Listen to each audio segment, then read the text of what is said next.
even though he may never have heard the name. Drive past this complex on a street near Washington, D.C., and it looks like any other office building. There's no logo on the outside, no hint to who works here. DARPA, the Defense Advanced Research Projects Agency. It's the R&D arm of the Defense Department. DARPA enables the game-changing military breakthroughs that others dismiss as impossible. If I have an idea for a new tank, DARPA's not going to be interested in that. They're going to say, go to a company that makes tanks.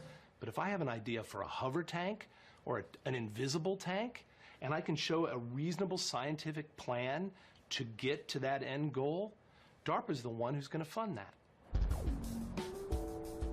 DARPA has granted National Geographic filmmakers unprecedented access to closely guarded labs, remote proving grounds, and underwater test areas. Do you have a personal camera, ma'am? I do. I'm gonna need that as well. At DARPA headquarters, we surrender our cell phones at the Visitor Control Center. There's your badge. Then we are escorted to the only room where interviews can be conducted. Sometimes, our questions hit a brick wall. You know what? I don't want to go down that road. Okay, okay. The security reason. Don't want to tell you the secret sauce. Is that something you don't want to talk about? Yeah, can I not talk about that one? Let's not talk about that for now. From developing ways to spot hidden threats in Iraq, to designing hypersonic jets that can fly more than 5 times the speed of sound, DARPA tackles what they call DARPA hard problems. When you're looking at a problem that's really difficult, you just say, that's too hard to do. And if you answer the question like that, then it's a DARPA hard problem. The highest risk possible is when you put resources on something and you have no idea whether it's going to happen. Those are DARPA hard problems.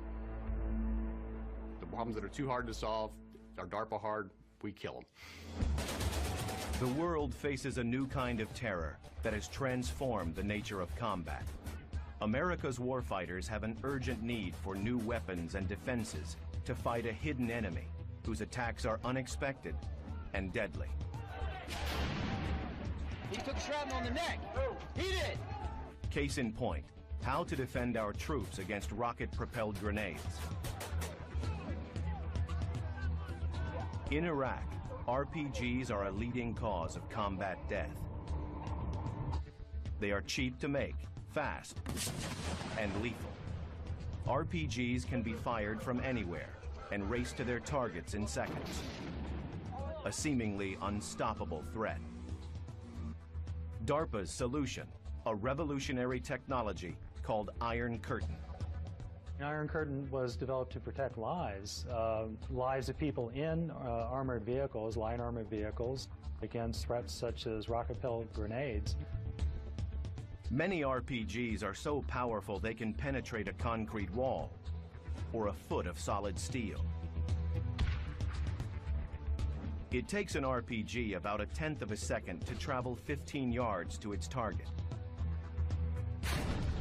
DARPA's team has to develop something fast and powerful enough to detect, track, and destroy it in a split second, just inches from the vehicle itself.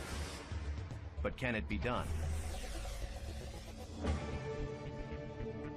At a remote site on the Utah Salt Flats, scientists prepare to test the Iron Curtain system on an armored Humvee. It's about to be subjected to an attack by simulated RPG fire. As the RPG is flying in, the first sensor that sees it is the radar. This is the radar antenna, so they can track the RPG as it comes in. The second sensor that sees it is all along here, there's an optical sensor. And as the RPG flies underneath, we're able to select the exact aim point. The countermeasure then has an effect on the exact point that you want it to. Now, since we can't have explosive countermeasures on the test that we're doing out here today, we use instead a system that we call the diode gun. And we set up the lights in sequence so that they travel down at the exact same speed that the countermeasure would be going.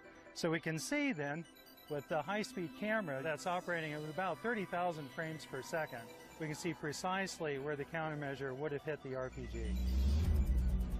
Today's test will require pinpoint radar detection of the incoming threat and an instant trigger of the countermeasure system.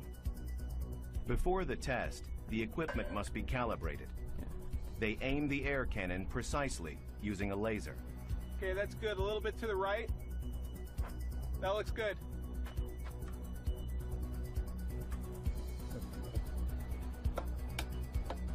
We have an autonomous system that's GPS guided that guides the system around the track so that we can conduct our experiments completely unmanned. In 3, 2, 1, go.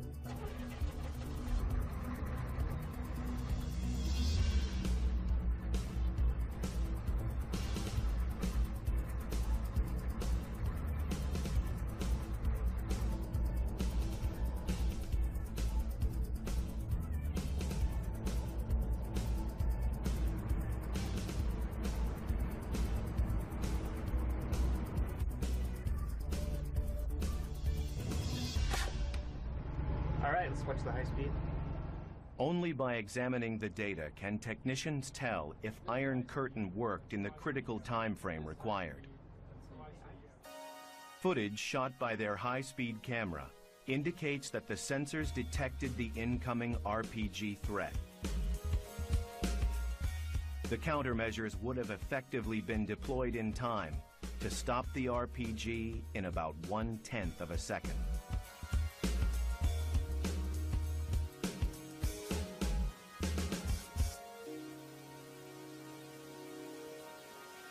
The Utah test of the Iron Curtain system using simulated RPGs is a success.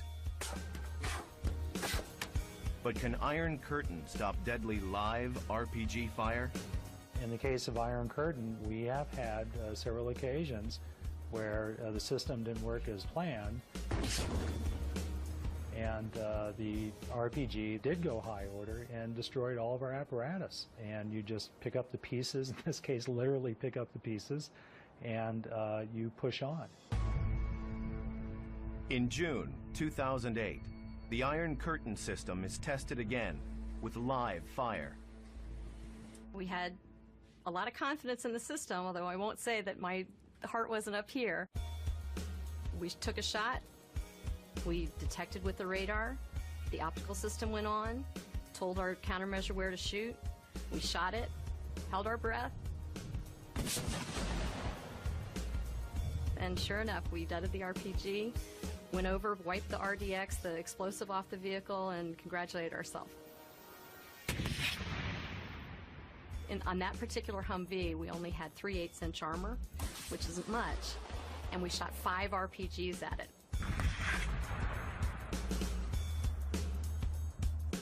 So you can see impact points of 5 RPGs on that vehicle, and we deaded them all. We still have our vehicle.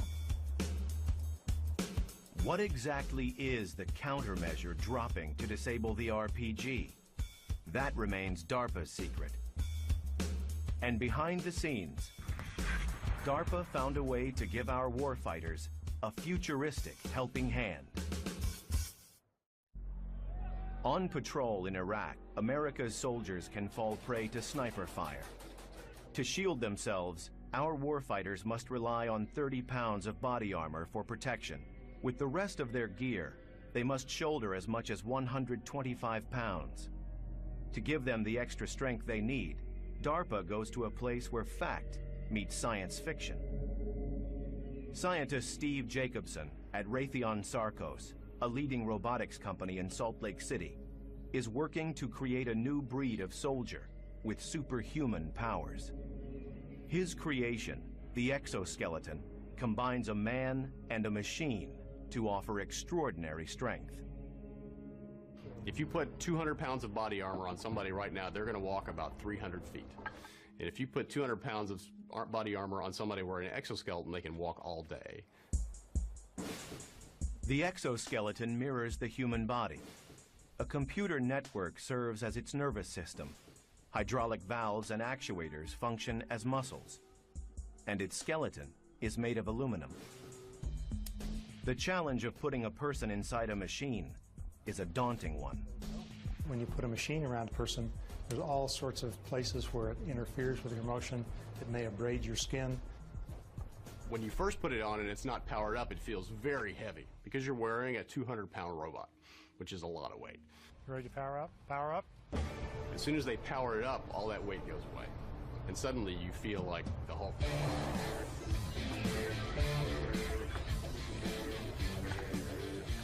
Rex Jameson wears what is probably the most advanced design currently being tested by a human operator.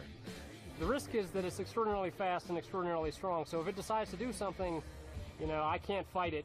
The exoskeleton is designed to amplify the operator's movement without blocking it, to read his motion, enhance it, and make him stronger. The superhuman stamina of the exoskeleton makes it a priceless military asset. It will allow a soldier to lift 100 pounds with no more effort than lifting 10. When I'm lifting heavy things with the exoskeleton, it's surprising. You look at the object and your brain thinks you can't pick that up. You don't feel any stronger than the exoskeleton, but then you reach out and pick it up and there's no effort at all, and it continually surprises me. It feels like I'm lifting a prop. How much load are you feeling of pulling 200 pounds? Maybe 10 pounds. Moving things is one of the large forgotten jobs in the military, and the exoskeleton was designed to help an individual soldier move boxes all day long without getting tired. A 35-pound ammunition can, you know, a normal man can lift without much problem, but after lifting 20 of them, they're going to get really tired, and it requires no effort on my part, so I could do it forever, basically.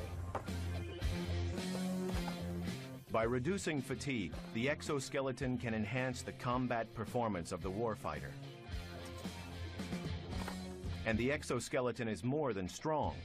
It's light on its feet. The fun part for me about operating the exoskeleton are the speed moves, like the punching bag and the soccer ball. It's very quick and very precise, and surprising given how much power it has, how it can follow you so quickly. The exoskeleton is the best robot in the world right now because there's no other robot in the world that you can climb into, move freely, do work, and not get tired.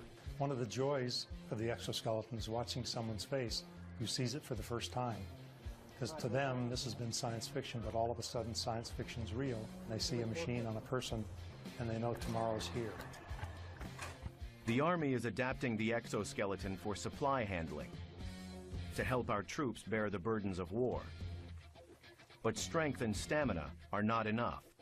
A warfighter's survival depends on locating the enemy. A new DARPA breakthrough answers that need. For our troops, survival means spotting an enemy sniper on a rooftop before he spots you. Where's that fire coming from? When Iraq started, it was very clear in the urban area that what people really wanted was surveillance, but they didn't want it from 10 miles away. They just wanted to know what was on the next block. DARPA's solution, the WASP. It's no bigger than a toy, but looks can be deceiving. The thing I think that makes WASP so unique is it has all the same features that are found in a full-size airplane. It has an altimeter, it has a gyro, it has GPS, it has a magnetometer. All of these things that are found in full-size airplanes are found in a package less than 26 inches and weighs at less than a pound. Each stage or block of the WASP, produced by the AeroVironment Corporation, was supervised by DARPA Program Manager Leo Christodoulou. This is the Block 3 production aircraft. This aircraft has multiple capability with modular payloads, such as this one, which is a high-resolution camera. But it could also have a night vision camera, or indeed it could have an extra battery to give it increased endurance. Think of it as airborne binoculars for the infantry. It has the capability to accomplish complex missions with high degree of autonomy. In cases where it loses communication and has no instructions, it will go to a rally point. It will go to a specific location and wait for you there.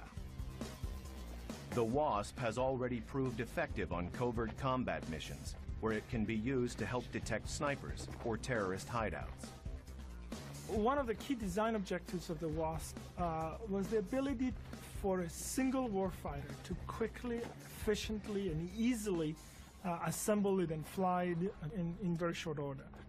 What I have in the backpack here is a micro air vehicle that a single man can operate. Here's the air vehicle itself.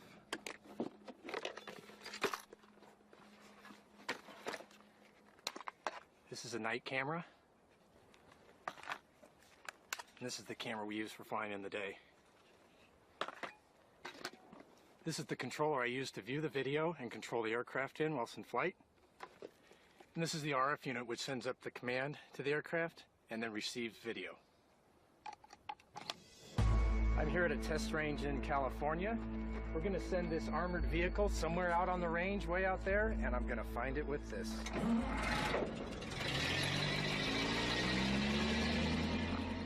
The target vehicle doesn't stop until it's far beyond his line of sight, lost in the distance. Okay, I've done the pre-flight, system checks are good, and we're going to launch the vehicle and go find that guy. Powered by an electric motor, the Wasp Block 3 can travel at a speed of up to 40 miles per hour. It's capable of flying for 45 minutes to a distance as far as 3 miles away from its operator. So I'm looking down the road here, and we're just seeing where he might have gone. We're looking to the side, left and right. And I'll just keep looking around. I'm in side view camera here, and I'm just looking to see if we can find him.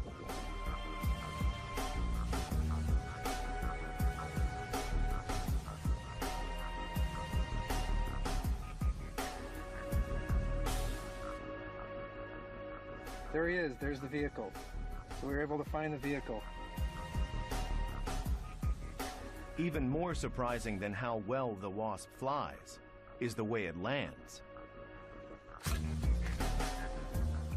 When the Wasp lands, it's designed to break apart in order to absorb air energy, very much like a NASCAR is designed to break apart when they crash. That's the way we design our UAVs, such that when they break apart, the energy is absorbed, the piece parts may fall apart, but then you can pick them up and you can put the airplane right back together again and it's ready to fly. Not only was it DARPA hard technologically, but it was DARPA fast in terms of getting it into the hands of the operators. We needed to turn this aircraft into a robust, tough little bird that could take everything that a warfighter might throw at it. With the Wasp, DARPA helps put the element of surprise on our side. And surprise has always been part of DARPA's DNA since a day that shook the world. DARPA was founded when one of our enemies took us by surprise. 50 years ago, we had Sputnik, launched by the Russians, which greatly surprised this country. We never believed that they were going to get to space first. DARPA's primary mission from the very beginning is to be an agency whose job is to prevent technological surprise to the United States.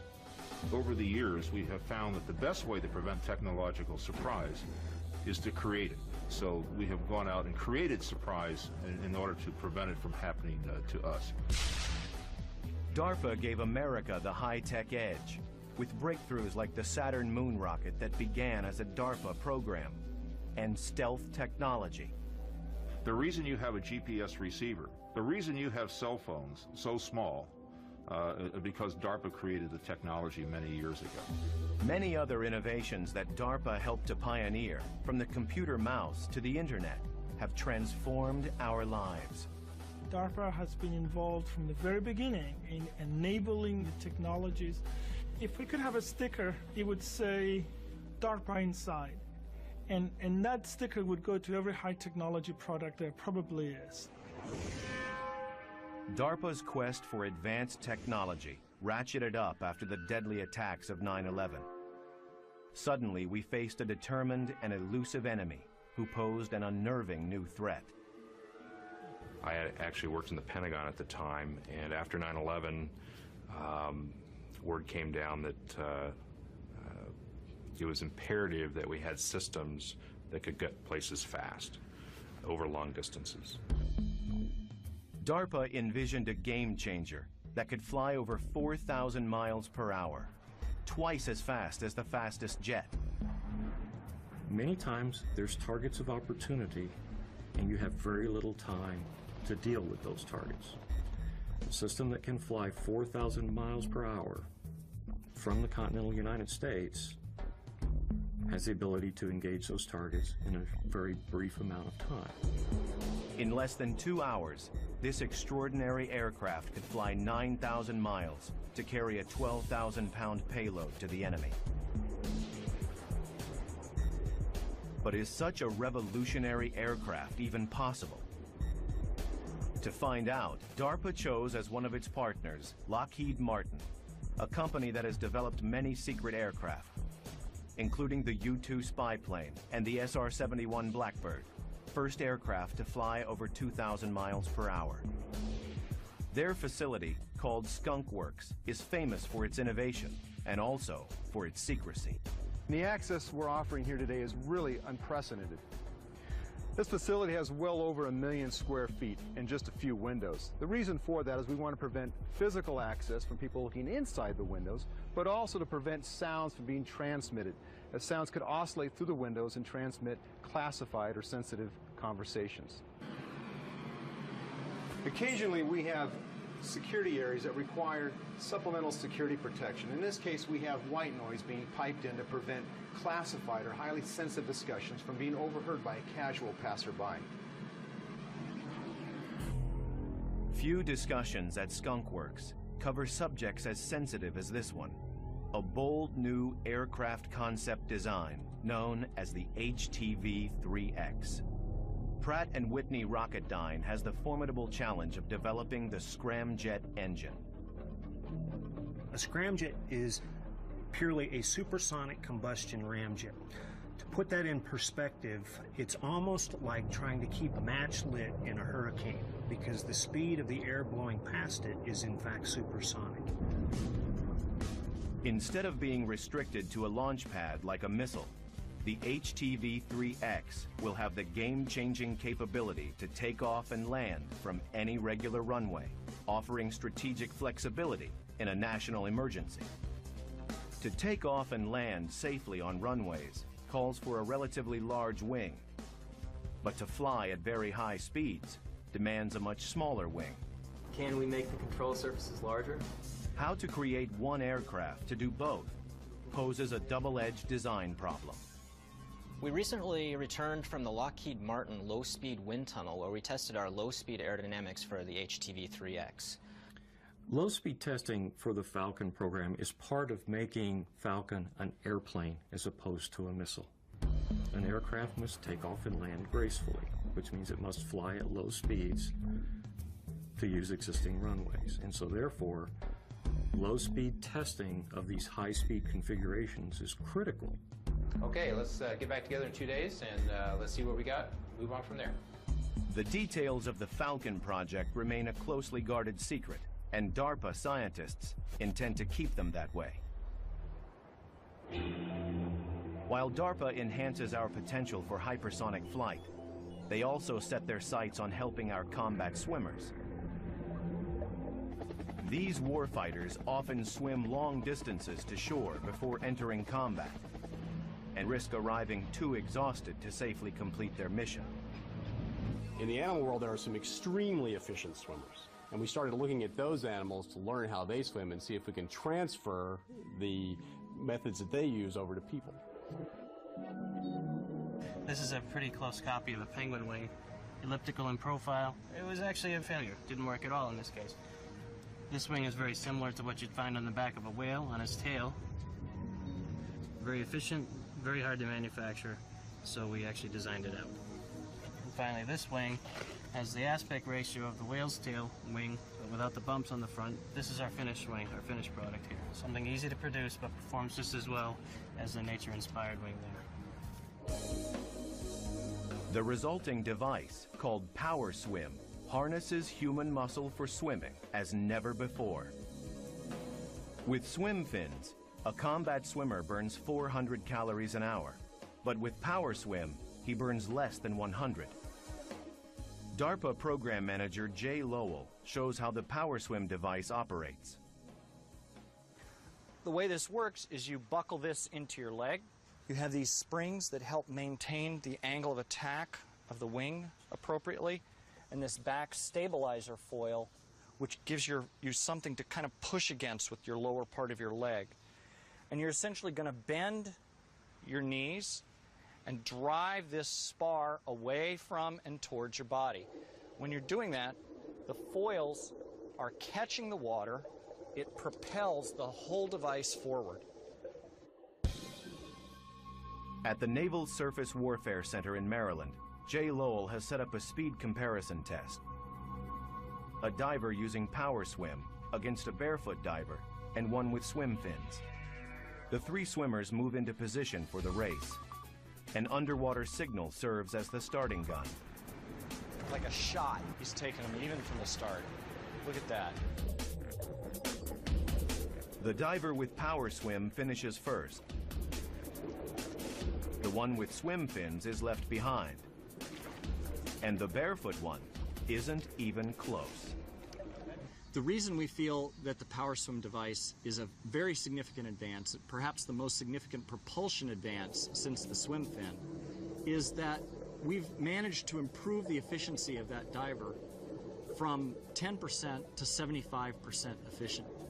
Anything that we can give the Marine that'll get him to shore 50% faster while reducing his workload 50% is going to ensure that he is completely mission capable when he reaches that shore.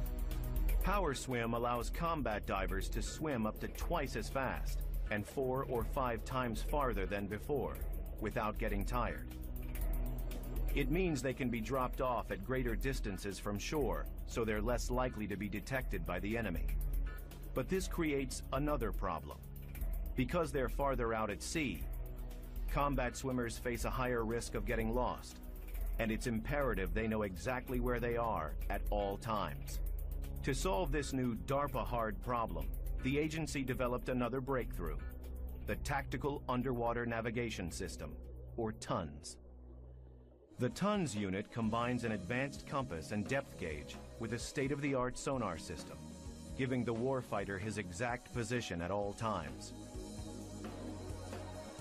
The thing that's nice about DARPA is there's no limits to what you can try. The sky's the limit, and no idea is a stupid idea.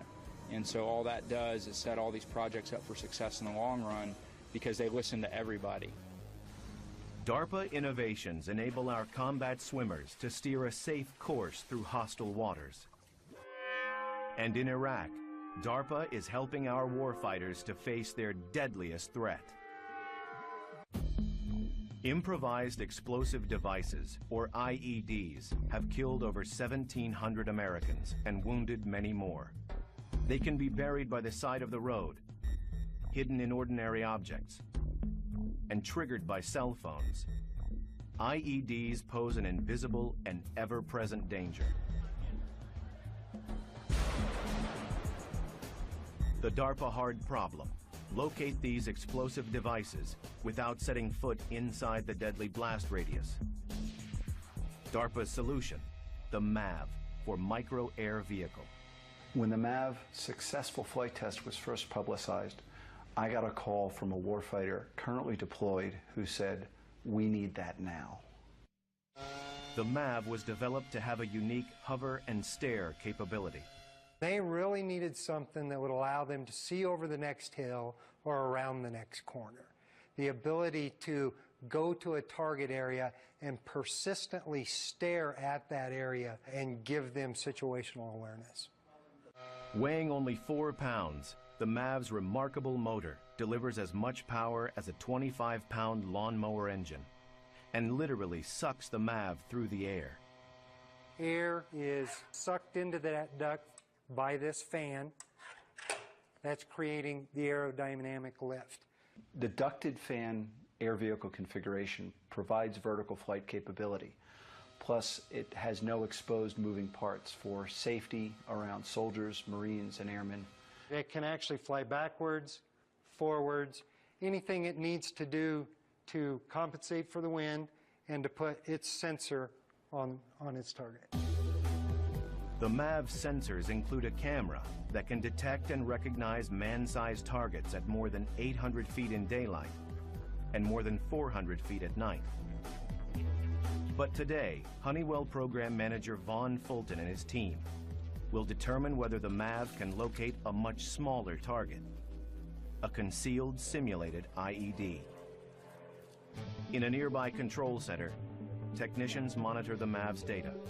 It's probably equalized now. You may not see much, but it'll be a good test for the system. Right. So, John, during this test, we're going to simulate that there's a suspicious device, and we'll fly the IR over, see whether or not the device is hot. All right, pre-flight complete. We are good. Video record on. Takeoff command is sent. 4, 3, 2, 1. Using its heat-sensitive infrared camera, the MAV can detect the temperature differential between the ground and an alien object in the dirt.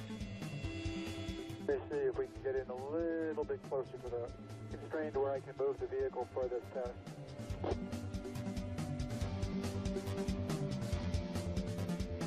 They spot their target.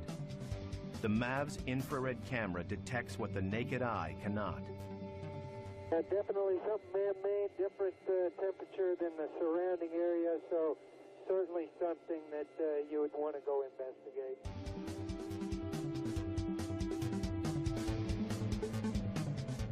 Okay, I've got 26% battery, 25% fuel. All right, John, let's bring it in for landing. AV has landed. The MAV brings a game-changing technology to the battlefield, something the enemy has not seen before and a capability they're not ready to combat. Our troops face another deadly threat, and unlike IEDs, this one's not man-made. With temperatures in Iraq and Afghanistan that can reach 120 degrees Fahrenheit, sometimes the environment itself is the enemy. Thousands of our troops have suffered from heat exhaustion. DARPA likes to support projects that will be game changers. In other words, give us a real advantage. And if you talk to any soldier who has been deployed in Iraq and Afghanistan, you ask them what is the major limiting factor for their activities over there, they'll say heat. Heat can limit physical performance and hamper judgment. And unless the body is quickly cooled, heat stroke can lead to brain damage or death. At a Stanford University lab, scientists Dennis Grahn and Craig Heller have developed a remarkable breakthrough. We have to be able to run experiments under realistic conditions. We're not in Iraq, so we have a hot room, and then we simulate battle conditions by the clothing that is worn. A biological chemical warfare suit, heavily insulated for protection, offers the worst-case scenario for overheating in battle. Now what this is going to be a device that will measure your body temperature at the level of your heart, because all blood coming back from all regions of the body comes to the heart. So that's the best integrated temperature of your body. So when you get this all the way up your nose, the end of it is going to be right at the level of your heart. And for good measure, how about a helmet? Okay, so now we're going to go into the hot room. And hot room is at 42 centigrade, that's about 108 Fahrenheit, so a nice cool day in the desert. Okay, Steve, we'll use the treadmill here on the left. Treadmill up to a 13% grade now. Pretty good workout. Well, we have Steve exercising in the heat, and we're going to leave him in there exercising until his core temperature gets up to 39 degrees. That's about 102 Fahrenheit. So would represent a healthy fever.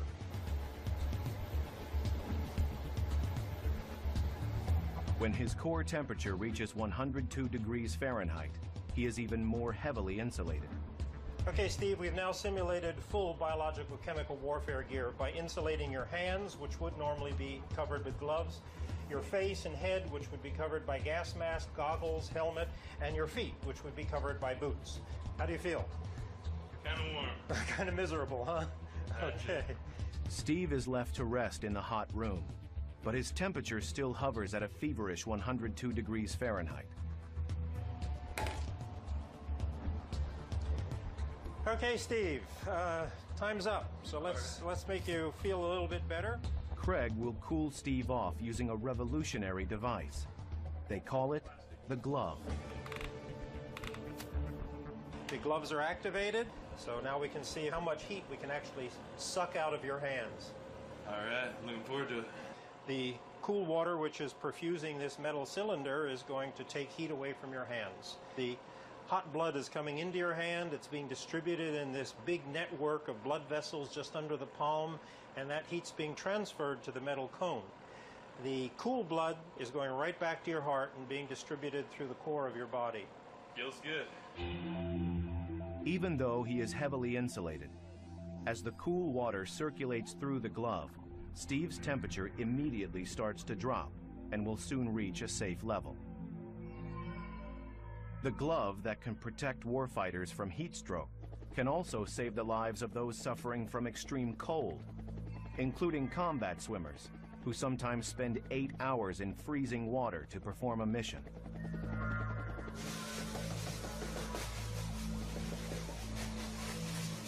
How are you feeling at this point? Feeling a little bit cold. Dennis Grahn is testing whether he can stop research assistant Tim Wolf from shivering, even in the chill of an ice bath that simulates the extreme cold a combat swimmer must survive. Let me see your hands here. Yeah, you can feel they've pretty much closed down. Let's take a look at the palm on the infrared here. Your face is cooling off pretty well. Your nose is definitely shut down. Okay, you reach over and feel your ears compared to the rest of the skin temperature, and they're very much colder. Your core temperature is starting to fall down now, and you can see it's a pretty decent decline, so I think that it's about time to start putting some heat in and see what happens. Will that work for you? The way we're going to do it is stick your hand into this little device here that creates a slight negative pressure. What that does is it draws blood into your hand. And so you've got your arterial blood flow out through here, being warmed up in these heat exchangers, and then going right back to your body core, where it's circulating around, and the heart delivers it to the core organs. Okay, and you look on the infrared, you can see little spots on your arms are starting to warm up, like right there in your elbow region. Superficial veins are starting to light up as the warm blood returning to the heart is warming the tissues as it passes through. It only took about 30 seconds or a minute before I started to feel a lot more comfortable. I feel a little cold still, but I'm not shivering, which is a good thing.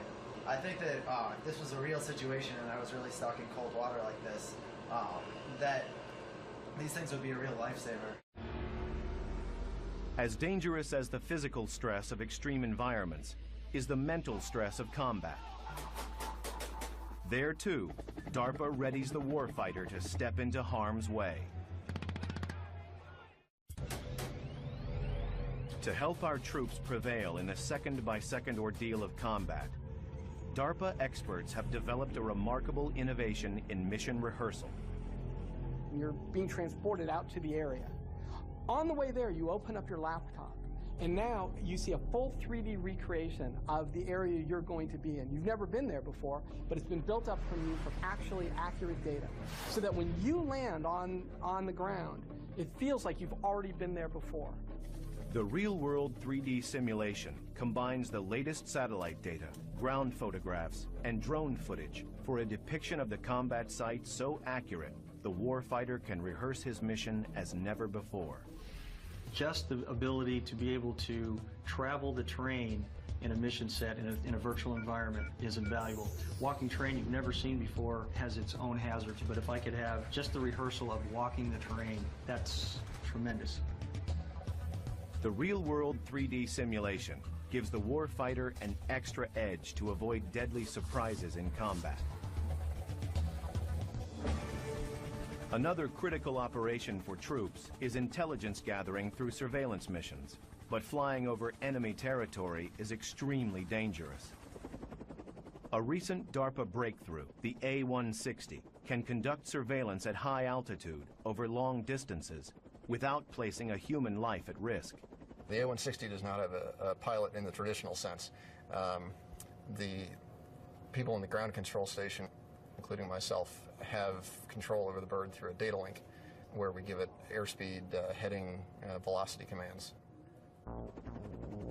The pilotless A-160 can hover at 20,000 feet and has set a world record for a helicopter of its size, flying 18.7 hours without refueling. A-160 is clearly a game changer. Its ability to take off and land vertically and its very, very long endurance and its high altitude operation gathers together a set of capabilities that no other aircraft has ever had before. Today, at a secure landing field in Victorville, California, the A-160 will be tested carrying a payload that is itself a breakthrough, a radar system called Forester. The Forester's most impressive capability is the ability to see through a number of layers of tree foliage. Single, double canopy, we'll go through that like a hot knife through butter. So any place where people can hide in foliage, we can find it. Today's flight test will assess whether the A-160 can safely rotate the massive Forester antenna. Can the A-160 deploy the antenna for radar detection at various angles without endangering its stability in flight? The aircraft is towed into position. The technicians await the takeoff command.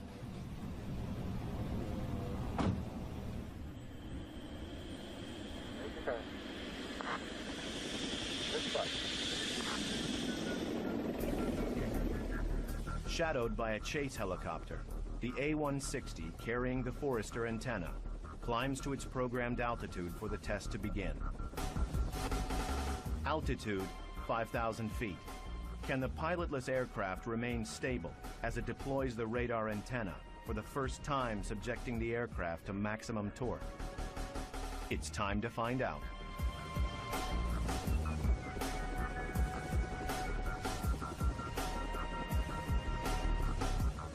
The radar antenna is deployed. The test director delivers the official verdict. The antenna was rotated a full plus minus 180 degrees, and we flew with the antenna out at 90 degrees as well, so a lot of good data was captured.